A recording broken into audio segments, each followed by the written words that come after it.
ലസ്സി കുടിച്ചിട്ട് കുറേയായി. അപ്പോൾ നമുക്ക് ലസ്സി ഉണ്ടാക്കി നോക്കിയാലോ? അപ്പോഴാണ് അടുക്കളയിൽ ഒരു മാങ്ങ കണ്ടത്.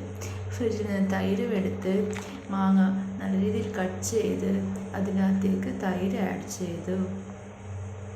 ഈ വേനൽക്കാലത്ത് നല്ലൊരു റിഫ്രഷിങ് ഡ്രിങ്ക് എന്ന് കൂടെ പറയാം ഇതിന് വേണമെങ്കിൽ.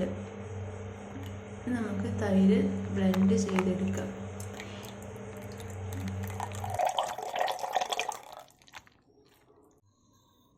ഇതിലേക്ക് ഞാൻ ആവശ്യത്തിന് പഞ്ചസാര ആഡ് ചെയ്യുന്നുണ്ട്. നിങ്ങൾക്ക് വേണമെങ്കിൽ നിങ്ങളുടെ ഒരു ടേസ്റ്റ് അനുസരിച്ച് പഞ്ചസാര കൂട്ടുകയോ കുറയ്ക്കുകയോ ചെയ്യാവുന്നതാണ്.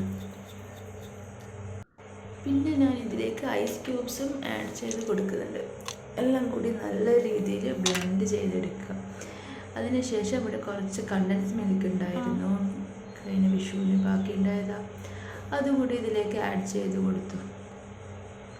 ഒരു ടേസ്റ്റ് ഇരിക്കട്ടെ. അങ്ങനെ അതും ആഡ് ചെയ്തു. നല്ല രീതിയിൽ വീണ്ടും ബ്ലെൻഡ് ചെയ്തു സെർവ് ചെയ്തു. നല്ല ടേസ്റ്റ് ഉണ്ടായിരുന്നു, എനിക്കിഷ്ടമായി.